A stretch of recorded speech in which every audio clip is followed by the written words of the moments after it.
lose a parent at any stage or age is heartbreaking.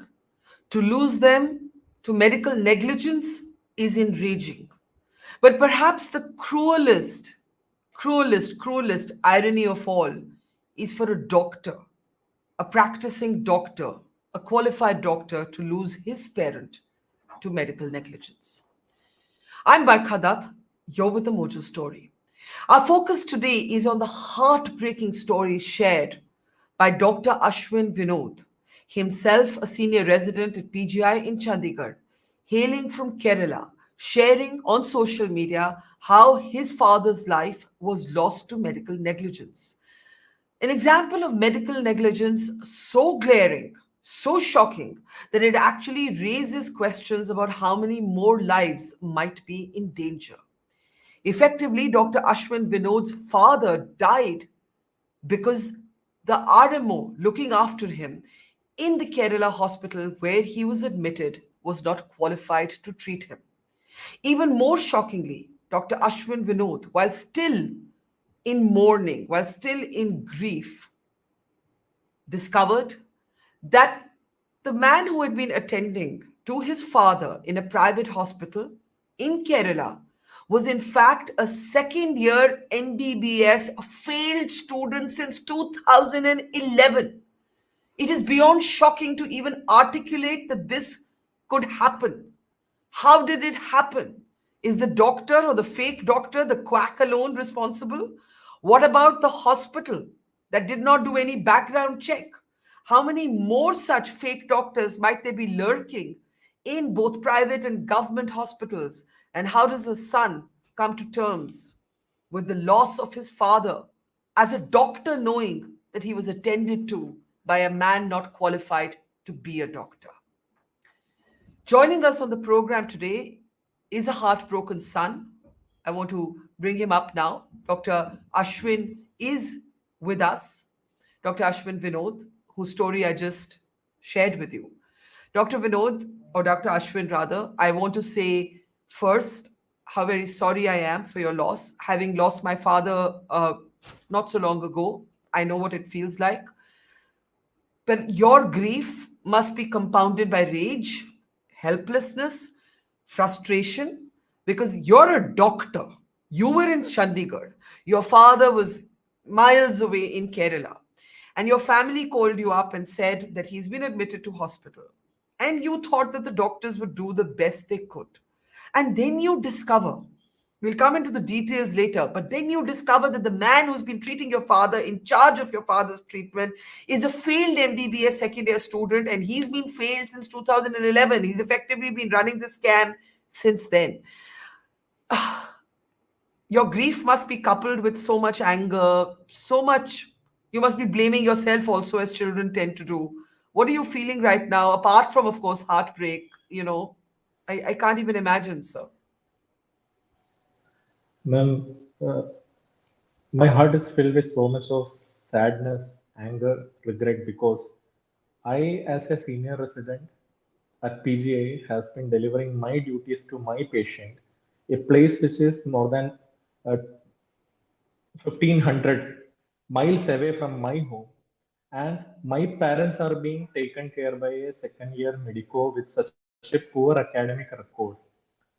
Is it so irrational from my side to expect at least the basic medical care to be given to my parents by a qualified MBBS doctor?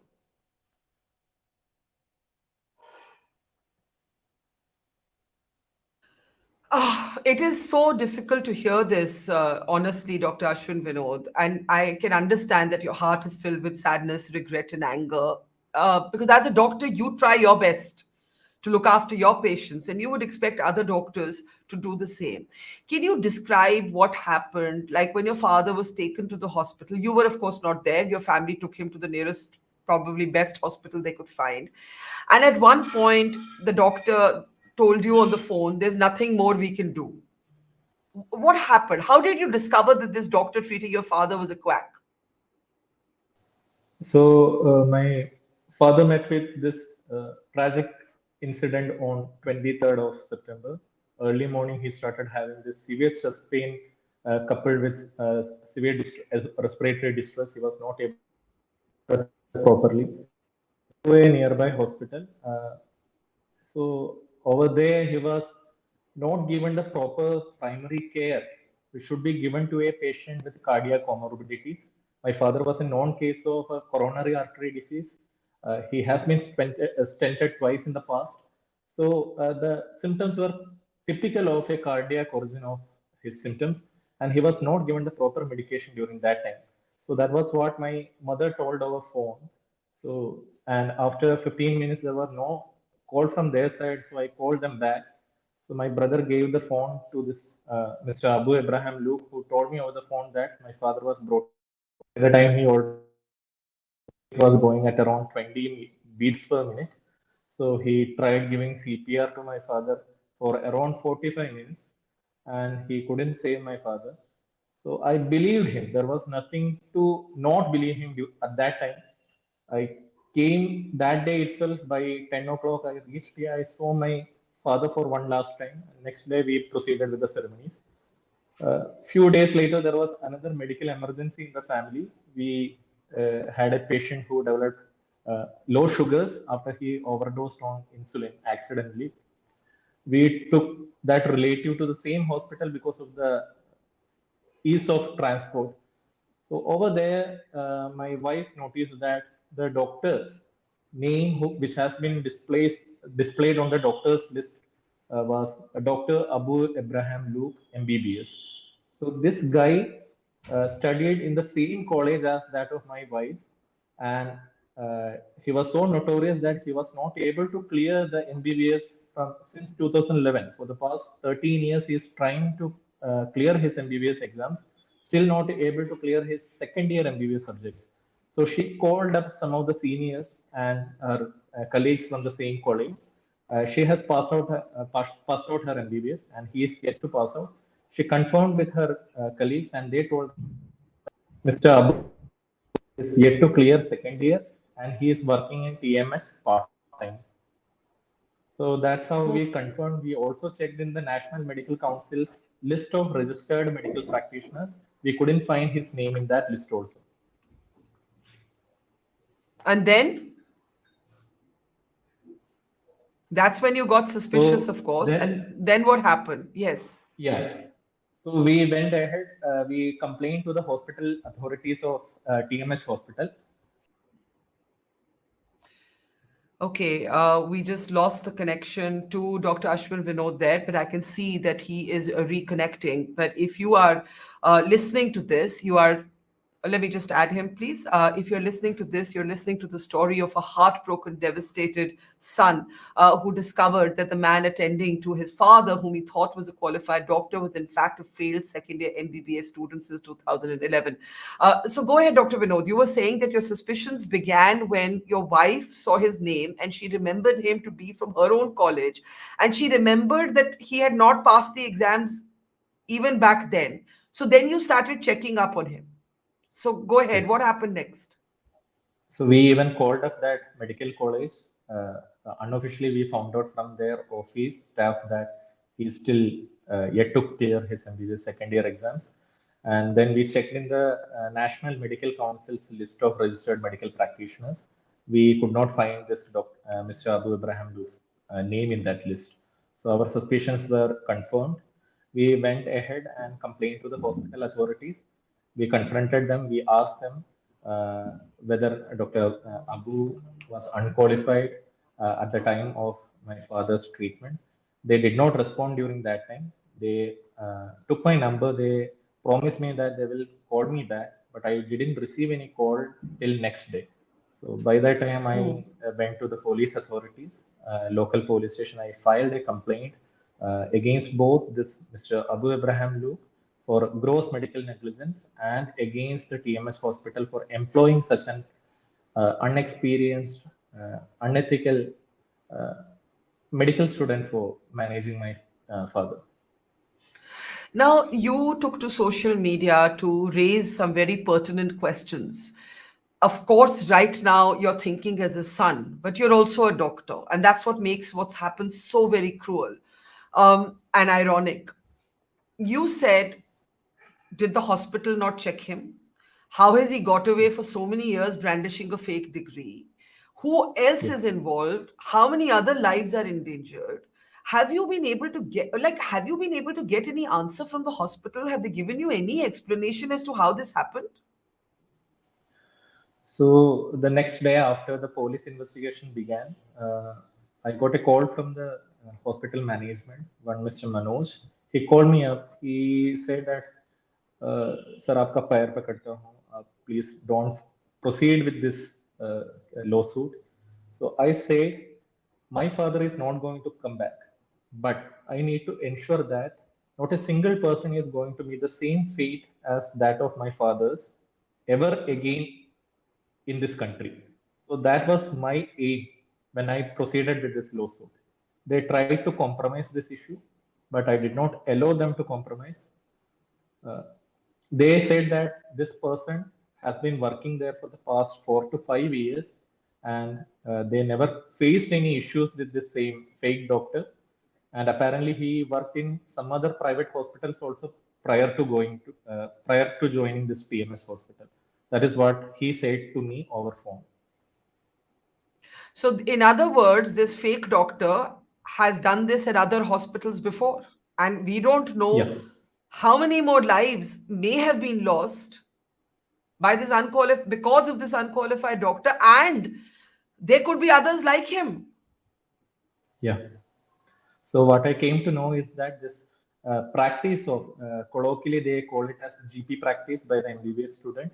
So in Kerala and Tamil Nadu, it's very rampant. You can find these second year MBBS students, third year students, and fourth year students working as duty RMOs at a cheap rate compared to the qualified MBBS doctors. And all these private hospitals during their night duty employ these MBBS students at half or even quarter of what they pay for a qualified MBBS doctor. It's a very rampant practice across Kerala. That is what I came to So know you after this so incident. you are saying that private hospitals actually hire these unqualified or underqualified doctors to save money. Yes, yes, ma'am. That is disgusting and shocking.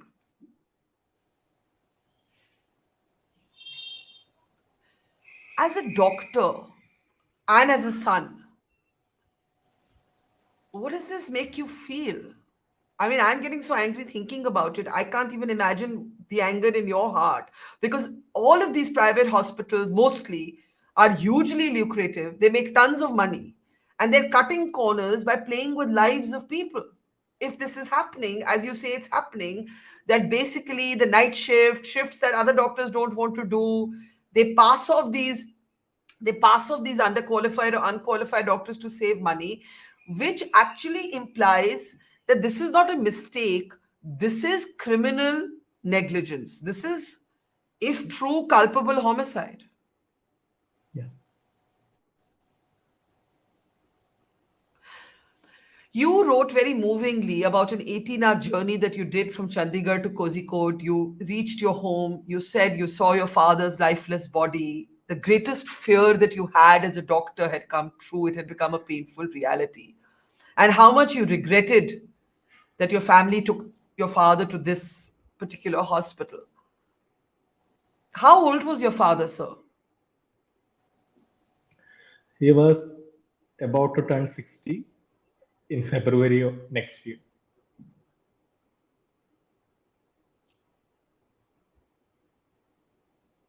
I'm so sorry.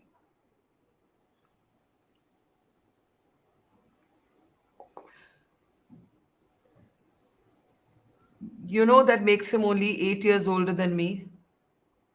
I'm 52. He was young. Your father was young. I'm so, so sorry. I'm so sorry. I didn't mean to upset you. No issues.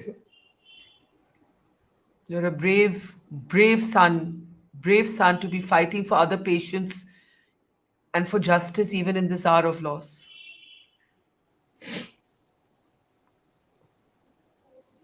One day I'm speaking with my father, and the next day I'm lighting his funeral pyre. I never thought this will happen. We had such a hearty conversation one day back. 2 days prior to his death, it was my birthday. We had such a long conversation. It was your birthday 2 days before he died? Yeah, it was on 21st of September.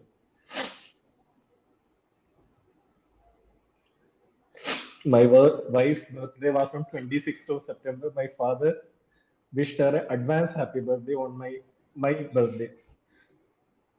I don't know. He might be knowing these things, but she he wished her an advance happy birthday on the day of my birthday. He was only going to be 60. Yeah, Now that you have a better understanding of his, and I'm so sorry, this is, I know how difficult it must be for you to do this, and I salute you once again for, through your tears, agreeing to do it for the larger cause and for justice for your father. He was only 60. He was only 60. He was young. He did not really have something that could not have been sorted out had there been a qualified doctor to attend to him. That is what we have to emphasize. Your father would have been alive had there been a qualified doctor there. yeah, ma'am. I did my MD from AIIMS Delhi, and there I have managed to save multiple patients who presented with cardiopulmonary distress. Multiple patients, hundreds of patients in that emergency department. I have brought from back from death into life. So it's not at all irrational for me to expect at least 1% of that care I have given to my patient. Basically, you have saved patients from the same problem that your father had. Yeah, I'm not saying all of them can be saved, but at least we need to give him a fighting chance. Someone who is qualified enough should have seen my father, not by a second year MBBS student, not by a second year MBBS student.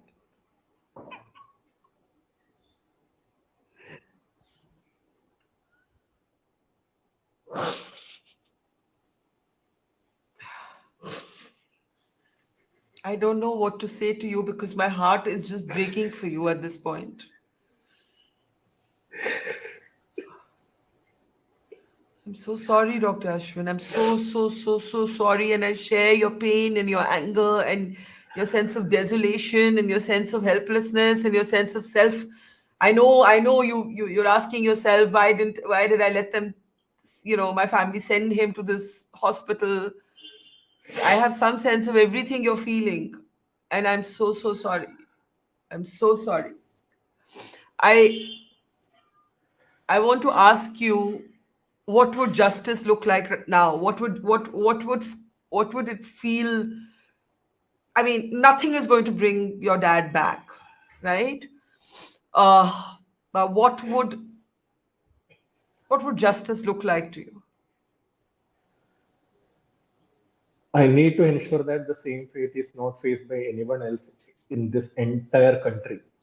So I am going ahead with this lawsuit against both the hospital management for employing such an unqualified person and against the same uh, quack who has treated my father. So this will be an example for all those people who dare to play with people's life. So I will And you ensure know, that justice is served. I want to ask you in the end that, we've just seen this massive protest by doctors, which we have supported after what happened in Kolkata. Yeah. And here, a doctor's family can't get the treatment that they should. And it points to an underbelly of a wider scam. How could it happen?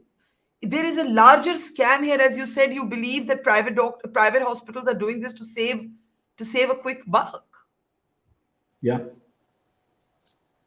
They don't care for people's life. They only care for the money.